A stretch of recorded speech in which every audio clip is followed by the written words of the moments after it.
sayakunu fi akhiriz zaman. Di riwayat lain satakunu fi akhir ummati dajjaluna kadzabun. Akan muncul nanti di masa-masa yang akan datang. Di masa-masa umatku yang akhir. Itu dihadirkan di masa Nabi, kalimatnya keluar di masa Nabi untuk menunjukkan di masa jauh setelah Nabi. Ya, akan muncul kata Nabi di akhir-akhir masa umatku nanti para pendusta. Tapi diistilahkan bukan dengan kadzab, tapi dengan dajjal. Dajjal itu bukan munculnya dajjal di sini. Ya, kalau cuma dajjal saja tidak disebutkan dengan masih, itu bukan makhluknya, tapi sifat-sifatnya. Di antara sifatnya itu maaf ya, itu pintar. Pintar. Dajjal itu kalau nggak pintar, bagaimana nipu banyak orang? Ya. Mohon maaf yang kemarin tuh yang ada padepokan yang macam-macam, handphone, kan, uang itu, yang begitu aja masih banyak yang tertipu. Bagaimana dengan dajjal yang muncul? Makanya itu hati-hati Pak, kalau nggak disiapkan bekal dari sekarang itu, pada yang kecil-kecil sudah lemah iman, bagaimana dengan yang dahsyat nanti tuh? Nunjuk ke langit hujan, hujan tuh. Ya nunjuk ke tanaman mati gitu. Itu bahaya gitu ya. Tapi ada sifat-sifat dari situ yang kemudian kata Nabi itu muncul menyerang orang-orang yang mengatakan dirinya muslim. Dajjaluna kadzabun, para pendusta, mereka orang pintar. Tapi bicaranya bukan dusta masalah dunia. Ya, maaf, kalau pedagang, pebisnis, pengusaha yang dusta itu kita temukan keseharian. Maaf, yang punya kedudukan dusta mudah didapati. Yang jadi masalah ini dusta dalam masalah agama disampaikan oleh orang pintar. Kalau orang yang tidak punya gelar, orang-orang biasa itu bicara masalah agama, tidak paham, kita bisa tinggalkan. Tapi kalau yang profesor, yang doktor, yang macam-macam gitu kan, tiba-tiba bicara masalah agama dan kata Nabi dusta isinya. Itu yang bahaya. Pernah dengar kalimat ini? Semua agama itu sama. Ya. Cuman caranya beda-beda. Menuju pada Tuhan yang sama. Pernah dengar kalimat itu? Saya mau tanya, yang nyampaikan orang bodoh apa orang pintar? Silahkan cek gitu ya. Saya mohon izin ya, sebodoh-bodohnya orang jahiliyah itu nggak pernah nyampaikan begitu. Sebodoh-bodohnya orang jahiliyah Pak. Dulu pernah ada di masa Nabi SAW utusan datang kepada Nabi itu ya. Dan itu orang-orang Masya Allah datangnya malam Bu kepada Nabi SAW. Beberapa orang mengatakan, Muhammad, kita memang beda. Tuh ngaku kita memang beda. Tapi jangan sampai perbedaan ini menjadikan kita berselisih dan berperang. Kita gantian aja lah. Ya, sekarang kami yang coba menyembah Tuhan kamu. Malam ini langsunglah seketika. Besok-besok kamu yang ikutan ke kita. Ya. Apa yang terjadi? Turun surah Al-Kafirun. Qul ya ayyuhal kafirun la a'budu ma ta'budun. Selesai. Muhammad katakan pada orang-orang yang tidak beriman itu. Ya, kafir itu orangnya. Yang tidak beriman itu mutlak orangnya. Ya, ini rumus ya. Kalau di Quran tidak disebutkan siapa orangnya, kapan kejadiannya, artinya peristiwa itu akan berulang di masa yang akan datang dengan tokoh dan nuansa yang berbeda. Di sampai hari ini pun akan ditemukan non-muslim, walaupun tidak menyakiti, tapi suka ngajak-ngajak. Ya, Idul Fitri ikut-ikutan pakai atribut kita. Begitu dekat-dekat hari rayanya, disuruh pakai atribut mereka, gitu kan? Ada yang begitu tuh. Ada Pak, Car Free Day, karnya yang free, yang lainnya enggak. Biskuitnya datang, ininya datang, obatnya datang gitu kan. Ngajak-ngajak, nyerang sih enggak. Cuman kata-katanya nyebelin gitu ya. Dari zaman Nabi sudah ada. Tolong sampaikan pada orang-orang seperti itu kalimat Qur'annya la a'budu, sampai kapanpun. Tapi jangan pakai bahasa Quran lah, nggak akan nyambung. Cukup sampaikan, maaf Pak, seperti Bapak ini dari dulu sudah ada 15 abad yang lalu. Bapak bukan cuman ketinggalan, bukan cuman kesiangan, kemalaman, kesorean, kepagian. Dulu sudah ada. Dan kalimat kami sangat indah. Silahkan Bapak masing-masing ibadah, kami masing-masing. Selesai. Jangan buang-buang waktu pada yang tidak jelas. Saya sampai hari ini bukan cuman bingung, kadang-kadang kesel Pak. Setiap mau muncul di bulan Desember mau ke akhir-akhir, selalu saja datang pertanyaan. Bagaimana hukumnya mengucapkan selamat pada perayaan agama lain? Kenapa nggak pernah selesai? Kan dari dulu ada tulis pertanyaan begitu, kenapa nggak pernah tuntas gitu kan? Dan itu munculnya pun setiap tahun sekali gitu. Mau dekat-dekat baru keluar lagi. Emang 11 bulan berikutnya pada kemana pertanyaan itu? Kan jadi nggak ada kerjaan gitu kan? Sama persis tuh begitu Ramadan. Mana yang benar? 23 apa 11 rakaat? Tiap tahun kenapa nggak selesai-selesai? Coba hadapi sesuatu dengan bening gitu, lihat pelan-pelan itu. Jelas sampai sini ya? Jadi Bapak dan Ibu sekalian, yang tadi itu ya. Jadi sebodoh-bodohnya orang jahiliyah itu Nabi sampai mengatakan, yang terbodoh di zaman jahiliyah mengatakan kita beda. orang pintar setelah keluar dari jahiliyah bisa mengatakan semua agama sama. Jadi sebetulnya yang pintar siapa? Orang jahiliyah apa orang-orang sekarang? Agak beda tuh. Sayang-sayang kalau sekolah tinggi-tinggi hanya untuk menunjukkan bahwa lebih bodoh dibandingkan orang jahiliyah. Kan agak kacau. Makanya kalimat nabinya, iyyakum wa iyyahum. Hati-hati dengan mereka itu. Kalimatnya menggunakan kata iya, sama dengan ini. Itu disamakan dengan bahayanya penyakit dengki, Pak. Jadi kalau ada orang-orang seperti tadi, maaf ya, yang mengatakan semua agama sama, perlu dibangun toleransi tapi dengan cara yang salah, itu sama dengan bahayanya penyakit orang yang punya penyakit hati dalam jiwanya, hasad. Apa yang terjadi dengan itu?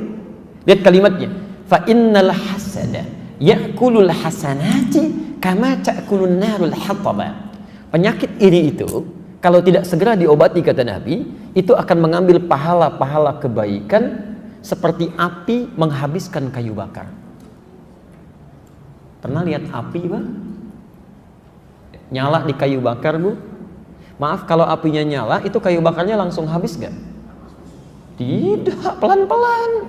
Begitu api nyala, kayu bakar habis. Kompor gak akan nyala itu. Dulu kan pakai kayu bakar kan? Begitu api dinyalakan, kayu habis. Ya bagaimana masaknya? Pasti pelan-pelan itu. Begitu dinyalakan, habis dikit-dikit, dikit-dikit, dikit-dikit. Itulah bahayanya hasad. Iri hati itu kalau nggak diobati tanpa sadar, sedikit-sedikit pahala hilang. Ya. Bagaimana cara hilangnya? Ditafsir di hadis Muslim, hadis 5611 dari Abu Hurairah. Lihat kalimatnya. Atadrun al-muflis, kata Nabi, tahukah kalian orang yang bangkrut kehilangan pahala itu? Orang yang bangkrut, tahukah kalian, kata Nabi? Qulna ya Rasulullah, al-muflisu fina ma la dirham lahu wa la mata'a. Ya Rasulullah, orang bangkrut di antara kami itu orang yang sudah tidak punya uang sepeser pun, nggak ada aset sedikit pun. Logis ya? Perhatikan jawab Nabi. Al-muflisu min ummati, orang bangkrut dari umatku itu. Tolong garis bawahi ya, Nabi tidak mengatakan umatnya Musa, tidak mengatakan umatnya Isa, tapi ummati. Jadi ada yang mengaku umatnya Nabi tapi kehilangan banyak pahala di akhirat. Ya'ti yaumal qiyamati bi sholatin, datang di hari kiamat dengan pahala salat yang banyak dikerjakan. Wasyamin, puasanya rajin, jangankan fardunya, sunnahnya dikerjakan. Wazakatin, zakatnya nggak terlewat ya. Wa ya'ti qad syatama hadza, cuman sayang karena ada penyakit dalam jiwanya, fujur, merambat ke lisannya senang mencela si fulan. Wa qadzafa hadza, menuduh si B. Wa akala mala hadza, mengambil harta orang lain tanpa dibenarkan. Bukankah orang iri kadang mengambil banyak hal? Menuliskan yang tidak tepat, mencela tidak pada tempatnya. Lihat, wa daraba hadza, seringkali bahkan berselisih itu. Ya. Bahkan puncaknya itu bisa melukai. Wa sabaka dama hadza. Ada yang bahkan menghancurkan orang, menumpahkan darah dan menyebut nama Allah di dalamnya. Itu puncaknya penyakit jiwa, Bu. Pak, di kolbunya itu. Coba lihat tuh ya, sekarang kita dapatkan tembak orang, bom orang segala rupa. Tapi bukan dengan ketentuan yang wajar yang dibenarkan untuk membela Islam, bukan.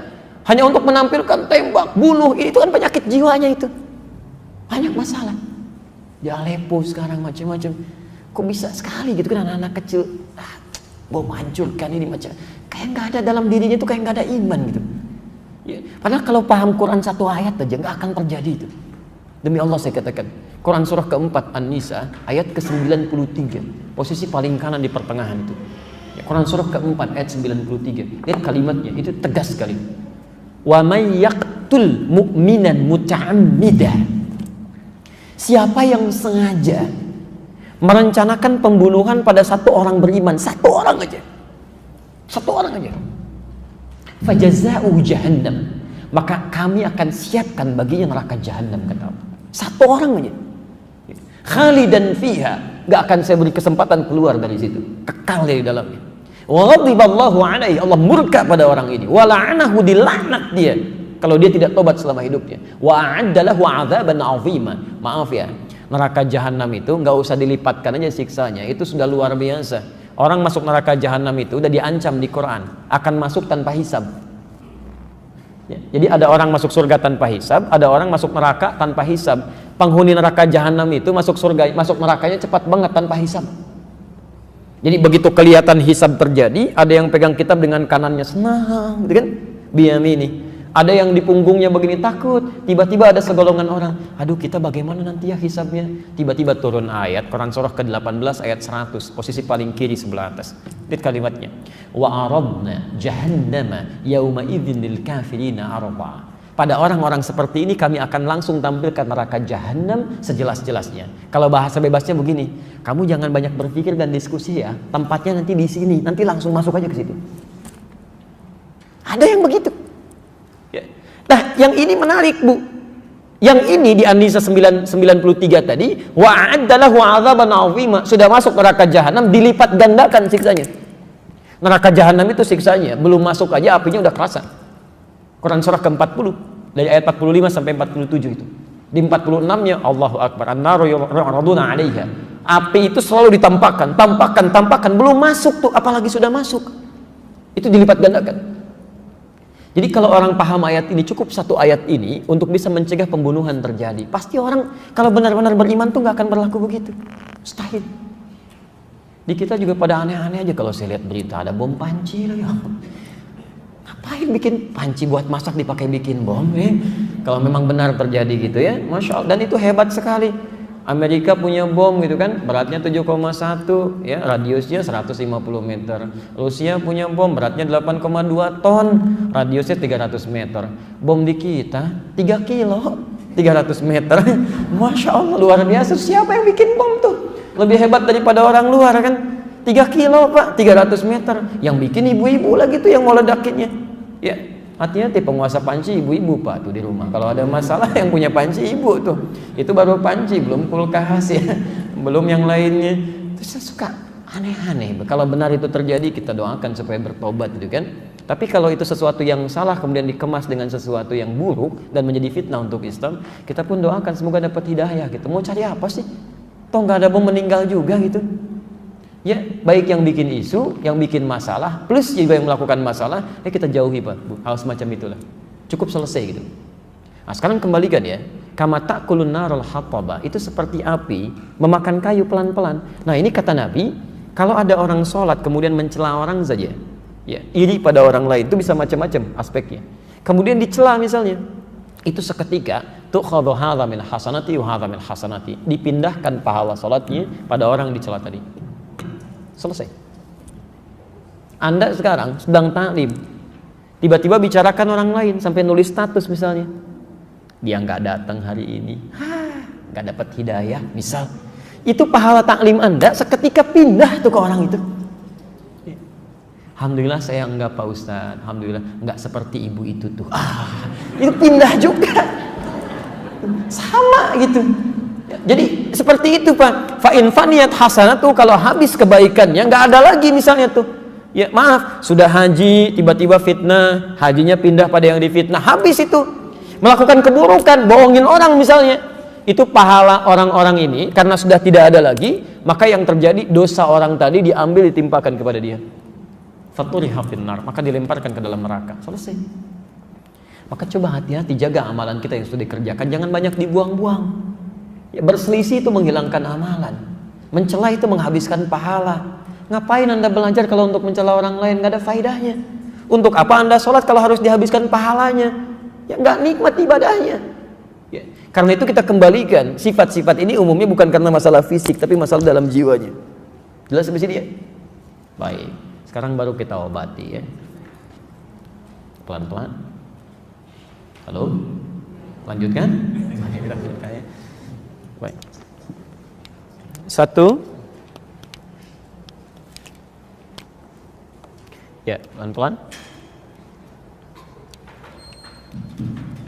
Bismillah. Saya cek kembali ya. Saya cek kembali. Kalau penyakit kolbu tadi, maaf, berbahaya tidak? Mengandung dosa? Baik. Jika penyakit tidak mengandung dosa, maka sifat pengobatannya seketika, lebih mudah. Cari obat kata Nabi di dokter, obati selesai. Tapi penyakit ini tidak. Karena dia mengandung dosa, maka dosa-dosa ini mesti digugurkan terlebih dahulu sebelum penyakitnya hilang dengan rata. Baik, maka rumusnya yuk kita buat. Quran surah Nuh ayat 10. Sekarang kita ganti dengan nama surat ya. Quran surah Nuh ayat 10. Faqultu astaghfiru rabbakum innahu kana ghaffara.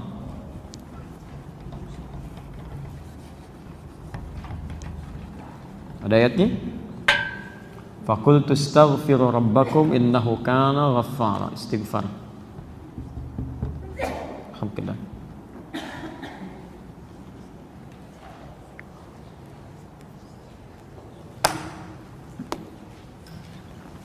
Sudah? Ada ayatnya? Faqultu astaghfiru rabbakum innahu kana ghaffara. Maka aku katakan pada kaumku, ya, supaya mereka beristighfar kepada Allah, sungguh Allah Maha Pengampun segala dosa. Perhatikan, umatnya Nabi Nuh saat itu diajak untuk mendekat kepada Allah, beribadah. Ngajaknya bukan sekali dua kali, Pak, 950 tahun. 950 tahun. Yang beriman cuma segelintir orang. Tapi yang bermasalah pada kolbunya itu luar biasa banyaknya. Bukan masalah fisik. Sehat-sehat zaman Nabi Nuh itu. Tapi karena hatinya bermasalah, Nuh kamu seperti orang gila, kalau nggak selesai kami lempari. Azab bisa datang, jangan begitu. Sekalian aja turunin azabnya sekarang. Jadi banyak hal yang bukan cuma ngajak berdebat, nantang azab, Pak. Ketika penyakitnya ada dalam jiwanya disadari oleh Nabi Nuh, maka apa yang pertama kali disampaikan oleh beliau? Lihat kalimatnya, ini rumus cepatnya. Rumus cepatnya. Sekarang perhatikan sebentar ya, sebelum saya masukkan betul obatnya. Lihat gini. Tadi kalau penyakit jiwa, kolbu berdosa tidak? Dosa ya. Sekarang perhatikan. Perhatikan sebentar. Oh maaf, ini apa? Bukan, ini gelas Pak ya. Isinya air. Sekarang lihat. Saya lagi, ini apa? Gelas ya. Terbuka atau tertutup? Terbuka. Sekarang, kalau gelasnya terbuka, bisa saya masukkan spidol? Bisa, baik. Bisa saya masukkan handphone? Tidak, nggak cukup tuh ya. Baik, pelan-pelan. Baik. Tuh, fokus ya. Baik, sekarang perhatikan. Jadi benda-benda itu bisa masuk sesuai dengan ukurannya. Nah, perhatikan ya. Saat kita memohon kepada Allah, itu sumber-sumber kebaikan kita terbuka. Janji Allah, Anda mau minta apapun, itu seketika akan diberikan. Akan diberikan. Itu ada di Quran surah kedua Al-Baqarah ayat 186, posisi paling kiri sebelah bawah. Wa idza sa'alaka 'ibadi 'anni fa inni qarib.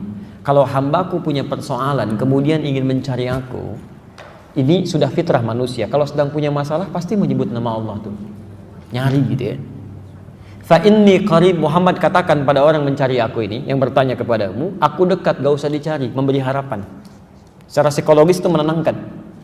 Anda bertanya, Ustadz Adi mana ya? Belum datang. Aduh, nggak ada kabar nih. Dengan yang kedua dikatakan tenang, beliau sudah dekat katanya. Mana yang paling menenangkan? Yang pertama atau yang kedua?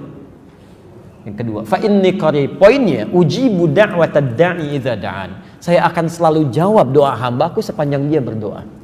Bentuknya progresif, ya. Bahkan kalau dalam bahasa Inggris 3 itu, present, continuous, future. Jadi kalau kita minta, kata Allah, sifat doa itu ketika diminta akan selalu dijawab. Nggak ada doa yang tidak dikabulkan, Pak. Tidak ada. Kalau nggak sekarang, besok. Kalau nggak besok, nggak bisa sekarang kita menerima di alam kubur. Kalau nggak dapat di akhirat, pasti dikasih. Tidak ada doa yang tertolak, semua dikabulkan.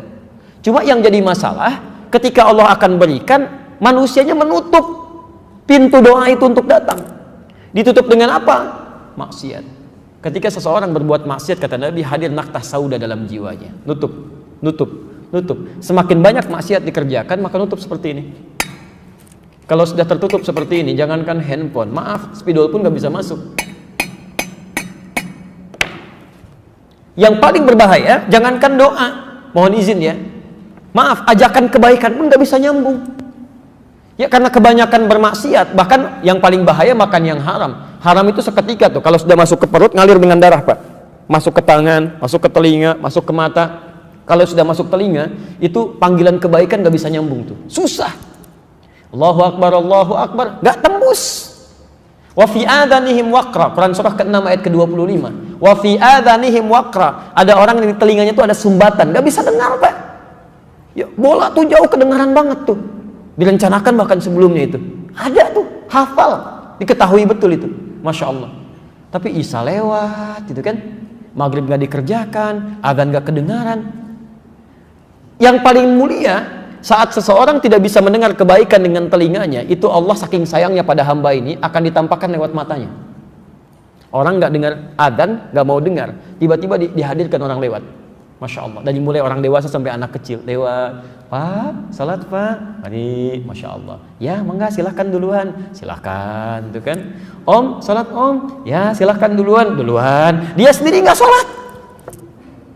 Susah gitu kan ya seperti ini. Masya Allah. Om, nggak tahu ke masjid Om? Enggak. Kalau surga nggak tahu, masjid aja nggak tahu, apalagi surga. Masya Allah. Ini orang seperti ini susah tuh dilihatin di mata nggak bisa, dengar di telinga nggak bisa. Apa yang salah? Ini yang masuk tuh. Ada penyakit dalam jiwanya. Ya, makanya turun ayat Quran surah kedua ayat ke-7 itu, posisi paling kanan sebelah atas. Khatamallahu ala qulubihim. Awas tadi penyakit kolbu itu di mana adanya? Di kolbu. Nggak mungkin penyakit kolbu adanya di yang lain. Di kolbu. Jamak kolbu tadi apa? Qulub. Khatamallahu ala qulubihim wa ala sam'ihim wa ala absarihim ghishawah. Perhatikan, pertama yang bermasalah kolbunya. Kalau kolbu bermasalah, tembusnya kemana? Telinga nggak bisa dengar, mata nggak bisa lihat. Kalau sudah seperti ini, dia tidak membuka sekat ini yang paling bahaya. Walahum adzabun azim. Maka hidup orang ini akan tersiksa itu. Di dunia tersiksa, di akhirat tersiksa. Orang yang punya penyakit hati itu, Pak Bu, hidupnya nggak akan tenang. Demi Allah saya katakan nggak akan tenang. Ya maaf ya, mau tidur aja nggak tenang. Ya tidur masih kepikiran nikmat orang lain. Dia punya rumah tapi masih mikirin rumah orang. Begitu mau tidur tuh kalimatnya masih jelek aja. Bahkan ada yang mohon maaf ya, mimpi pun masih dosa juga. Ya, gara-gara dia memang semua ini sedang tidur tuh. Sampai isinya bingung, Pak, bangun kenapa gitu. Ya Allah, kapan istirahatnya? Saat nggak tidur juga salah, saat tidur pun tidak tentram. Itu orang-orang seperti ini. Ya, bagaimana cara bukanya? Fakultu astaghfiru rabbakum innahu kana ghaffar. Kalau kadarnya masih kecil-kecil, untuk menghilangkan dosanya dengan istighfar. Itu untuk meluluhkan dosanya. Ya. Kalau ini tutupnya ini dari apa tutupnya? Tuh, aluminium. Ya. Maaf ya. Lihat kalimatnya. Kalau tutupnya dari tisu bagaimana? Lebih lunak atau lebih keras? Lebih lunak. Ada yang kecil-kecil yang bisa ditembus begini tuh. Ya. Ini kalau dengan istighfar aja bisa dicabut begini. Maaf Bapak Ibu sekalian, itu tanpa sadar dalam beraktivitas dalam sehari itu akan selalu ada dosa yang pernah kita kerjakan, termasuk saya. Semuanya. Coba kalau nggak percaya cek dari ujung kepala sampai ujung kaki. Itu pasti ada potensi dosa masuk itu. Ya, mata tuh. Sekarang sudah jam 2 lewat 7 menit. Saya mohon izin dari Anda bangun sampai dengan sekarang, berapa kali mata kita berbuat salah tuh, salah lihat. Pasti ada aja. Telinga salah dengar, ya kan? Lisan salah bicara, pikiran salah berpikir. Sekarang pun mungkin ada begitu, nggak tanggung-tanggung ustadznya juga salah dipikirin gitu. Bisa kejadian gitu kan, macam-macam terjadi. Nah itu yang kecil-kecil, itu seketika hilangnya dengan istighfar. Coba cek, Nabi beristighfar nggak dalam hidupnya? Sebelum tidur istighfar nggak? Berapa kali? 70 sampai 100 kali sebelum tidur. Nabi Rasul dijaga dari kesalahan, dijamin surganya, tingkat surga tertinggi, masih istighfar dalam hidupnya. Anda bukan Nabi, bukan Rasul, surga sampai zuhur ini belum jelas, hisab masih menegangkan, gak mau istighfar, aneh itu. Makanya orang-orang yang istighfar itu, ketika dia istighfar, maka sumber-sumber masalah yang kecil itu hilang Pak. Makanya mohon izin ya, kalau ingin dijaga dari penyakit-penyakit hati, salah satu caranya kata Quran, biasakan istighfar. Astagfirullah. Jangan dibiarkan ada. Jadi begitu ada misalnya setan datang, tuh dia tuh sombong, jalan aja nggak nyapa kamu. Begitu muncul itu langsung astagfirullahaladzim. Itu nggak benar. Astagfirullah. Itu seketika akan hilang dan potensi dosa akan keluar. Ya. Kalau sudah seperti ini, masya Allah.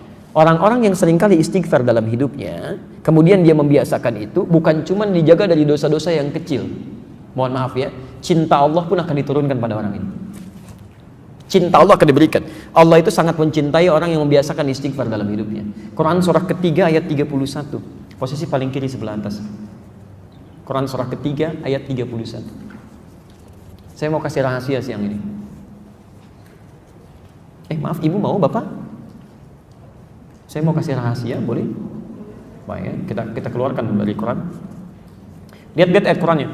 Quran surah 3 ayat 31, posisi paling kiri sebelah atas, ya, agak ke tengah sedikit. Qul in kuntum tuhibbunallaha fattabi'uni. Katakan Muhammad, jika kalian serius mencintai Allah, buktikan cinta itu dengan mengikuti aku, ikuti Nabi. Coba kita biasakan. Bangun tidur, ya maaf ya, non muslim juga bisa bangun tidur. Sama orang beriman juga bangun dari tidurnya. Masya Allah. Bahkan ya membuat kan hal-hal yang bisa mereka kerjakan. Ada yang bangun tidurnya, ada yang langsung cuci tangan, ada yang langsung duduk, ada yang langsung mandi. Anak-anak kecil bahkan mengatakan bangun tidur terus. Bukan, Nabi nggak begitu. Jadi kalau Anda ingin dicintai Allah, ikuti Nabi. Bagaimana Nabi bangun dari tidurnya? Ternyata ada sunnahnya. Ya, ada duduk dulu, ada mengusap sebagian dari bekas ngantuk, ada baca doa dulu. Nggak ada bangun tidur langsung mandi. Ada tahapan dia. Makan juga begitu. Mau minum pakai tangan apa? Kanan. Kalau cuman kanan, yang lain juga bisa dengan kanan. Masya Allah. Kemudian setelah itu minum dengan mengucapkan apa? Bismillah. Masya Allah. Setelah itu minumnya sambil berdiri atau sambil duduk? Duduk. Masya Allah. Turunannya kan ada semua tuh. Ketika Anda bisa ikuti itu, maka lihat kalimatnya. Fattabi'uni yuhibbukumullah. Ini yang mau saya turunkan rahasianya. Bismillah. Kalau Anda serius cinta Allah, persamaannya ikuti Nabi SAW. Sekarang perhatikan, ini rahasia besarnya ayat ini. Kita turunkan persamaannya.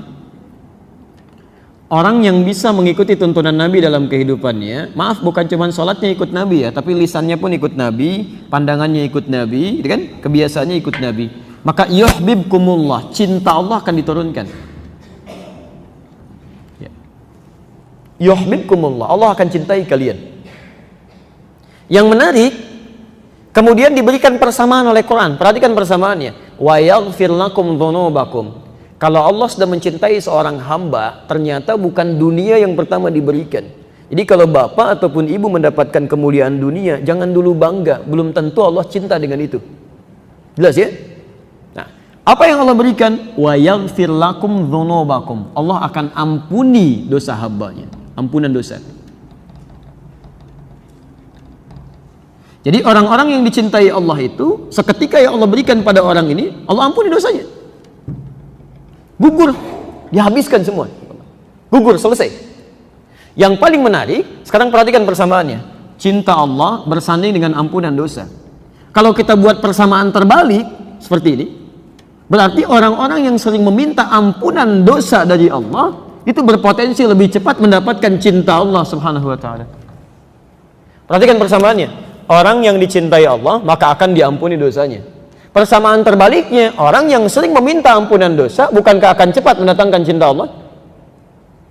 Halo? Ya kan? Jadi orang yang sering minta ampunan dosa itu akan cepat mendatangkan cinta Allah. Persamaan terbaliknya. Di orang-orang yang sering istighfar, cara meminta ampunan dosa kunci pembukanya ini istighfar. Di orang yang sering istighfar, astagfirullah, astagfirullah, astagfirullah, masya Allah, itu matanya akan dijaga oleh Allah. Begitu melihat yang tidak baik menurut Allah, dia akan palingkan, astagfirullah, astagfirullah. Tangannya juga begitu, kakinya juga begitu. Dan hebatnya, ini yang paling mulia. Orang-orang yang sudah mendapatkan cinta Allah, ahli istighfar ini, ahli istighfar, kalau sudah mendapatkan cinta Allah Subhanahu wa taala, maka masya Allah, kemuliaannya tanpa meminta pun doanya segera dikabulkan. Orang yang biasa istighfar itu diantara kemuliaannya, Allah akan cepat mengabulkan kebutuhannya tanpa dia harus memintanya. Butuh sesuatu, datang. Butuh sesuatu, datang. Padahal orang ini belum tentu minta. Ini pernah dipraktekkan oleh seorang tukang roti di zaman Imam Ahmad bin Hanbal. Pak, beliau pahami betul konsep ini. Kata Ibnul Qayyim Al-Jauziyah, beliau punya rumus ya, masa setelah Imam Ahmad sampai disebutkan rumusnya. Kalau Anda punya permohonan yang cukup banyak tapi waktunya singkat, kata beliau cukup perbanyak istighfar. Begitu Anda istighfari, itu sebelum dimintakan Allah bisa kabulkan kalau benar kebiasaan istighfar. Ya. Imam Ahmad itu pernah lewat, kemudian beliau datang ke Mesir. Di Mesir masuk masjid. Ya. Begitu masuk ke masjid, tiba-tiba petugas masjidnya langsung mengusir beliau. Ukhruj, katanya, keluar. Itu imam besar, Pak. Dikenal dia seantara jagat ya, cuma saking tawadhunya pakaiannya biasa-biasa. Seperti Syekh Yasin Al-Padangi, Bu. Ya, ibu atau bapak yang dari Padang itu ada ulama besar tuh. Ya, saya sampai hari ini masih kagum, saya terus pelajari. Sampai tadi saya nunggu di mobil tuh saya masih pelajari beliau itu. Ya, bagaimana santunnya, tawadhunya, pakaian macam-macamnya. Itu ahli sanad, Pak, sedunia itu.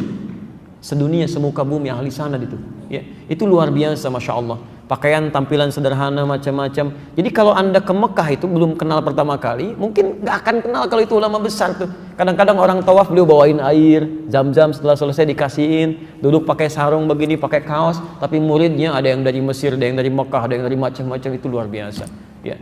Nah, yang paling menarik, Imam Ahmad itu sederhana luar biasa. Ini nggak tahu, ukhruj katanya, keluar. Imam Ahmad karena paham fikih, kata beliau, ana astarih qalilan, saya istirahat sebentar. La, barrah. Barrah itu sudah mulai kasar. Barrah. Kata Imam Ahmad, astari, da'ni astari. Gak apa-apa, tolong perkenankan saya istirahat sebentar, saya capek katanya. Rawah ente, rawah. Ya. Rawah itu sudah lebih kasar lagi dari kata roh. Maksudnya, tolong keluar dari sini sekalian dengan roh-rohnya. Rohnya pun jangan ada di sini, keluar.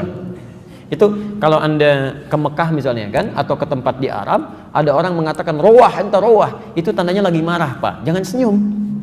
Rawah. Itu musir, ya, musir itu, suruh pergi. Kalau bisa rohnya pun jangan di situ, pergi kata orang ini. Imam Ahmad keluar, kemudian di teras itu beliau juga sandaran, disuruh pergi lagi. Begitu keluar dari masjid, jalan beliau, singkatnya bertemu dengan makhbaz, tempat jualan roti.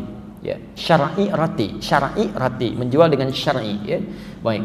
Dia setiap datang orang lewat melihat, masya Allah, kalimatnya bagus sekali. Imam Ahmad lewat dipanggil, Syekh istari hona, Syekh tolong istirahat di sini dulu, kelihatannya capek kan ya. Begitu bikin, perhatikan beda antara sari roti dengan syar'i roti. Yang ini setiap diaduk begini, astagfirullah, dibikin begini, astagfirullah, gini astagfirullah, selalu istighfar. Kata Imam Ahmad, ya Syekh, ma faidatu istighfarika? Apa faidahnya istighfar kamu itu? Imam Ahmad tahu, cuma ingin menguji ini, apa manfaatnya katanya. Perhatikan, wallahi demi Allah katanya, tidak pernah saya membiasakan istighfar ini kecuali Allah selalu mengabulkan doa-doa saya. Selalu mengabulkan doa-doa saya. Cuman wallahi cuman satu aja yang belum terkabul sampai hari ini. Mudah-mudahan Allah sebelum mengabulkannya sebelum saya wafat atau dia yang kembali pulang duluan. Apa itu kata Imam Ahmad? Wallahi saya bermohon kepada Allah supaya bisa dipertemukan dengan Imam Ahmad bin Hanbal sebelum saya meninggal atau beliau yang meninggal duluan. Kata Imam Ahmad, Allahu Akbar, rupanya saya diperjalankan ke Mesir ini, masuk ke rumah Allah sampai diminta keluar sampai ke sini gara-gara istighfar kamu ini katanya. Jadi bisa digerakkan gitu. Itu istighfar, Pak. Itu kemuliaannya luar biasa. Ya. Tapi tolong jangan lakukan itu kepada saya gitu. Anda bisa istighfar, Masya Allah. Makanya ahli surga yang biasa istighfar, surganya istimewa, bukan surga biasa. Itu ada di Quran surah ke-51 ayat 18. Lain, Pak, bonusnya itu lain. Ya. Dia ditempatkan di taman surga. Ya. Taman surga itu kemuliaannya beda dengan surga biasa. Kalau Anda insya Allah masuk surga, kalau di surga biasa itu yang melayani pelayan surga, namanya wildanun mukhalladun. Ya, kalau laki-laki dilayani oleh bidadari surga, kalau perempuan oleh pangeran-pangeran surga, cantik dan gantengnya tak terlukiskan. Kata Nabi, nggak usah dibayangkan, mala ainun ra'at wala udhunun sami'at wala khatara 'ala qalbi bashar. Nggak pernah kelihatan oleh pandangan kita, nggak pernah terdengar oleh telinga, bahkan difikirkan pun nggak akan seperti itu. Itu masih kelas biasa. Tapi taman surga yang ngasih langsung semua Allah, tanpa perantara, kun fayakun ada, dan nggak perlu dibayangkan. Dan penghuni surga seperti ini, itu sebelum masuk ke surga pun sudah diperkenankan melihat Allah tanpa hijab. Ada di Quran surah 75 ayat 22 sampai 23, posisi paling kiri sebelah atas. Wujuhu yawma idzin nadhirah. Ada orang-orang yang masya Allah, saat dia dihisab itu wajahnya berbinar gembira. Ya, padahal belum masuk surga. Ya, ila rabbiha nadhirah, karena bisa melihat Allah tanpa hijab langsung seketika. Ya, nggak usah dibayangkan, nggak boleh. Tapi ada seketika. Masya Allah, apa yang terjadi? Quran surah 51 dari ayat 15-nya. Nanti ketemu di ayat 18. Innal muttaqina fi jannatin wa uyun. Nah, sungguh ada sementara orang-orang takwa itu tempat tinggalnya di taman surga. Taman surga, masya Allah. Kalau di Firdaus ya taman surga Firdaus ya. Indahnya luar biasa. Ada karakteristiknya bisa anda bumikan tuh nilainya dalam kehidupan orang di bumi.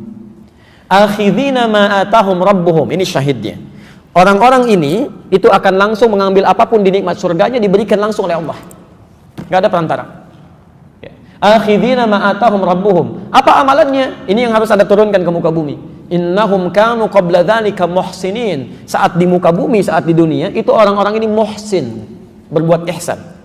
Ya. Kalau Anda ingin jadi penghuni di sini, turunkan karakteristiknya, kemudian tuangkan dalam kehidupan di bumi, Anda kerjakan itu. Apa amalannya?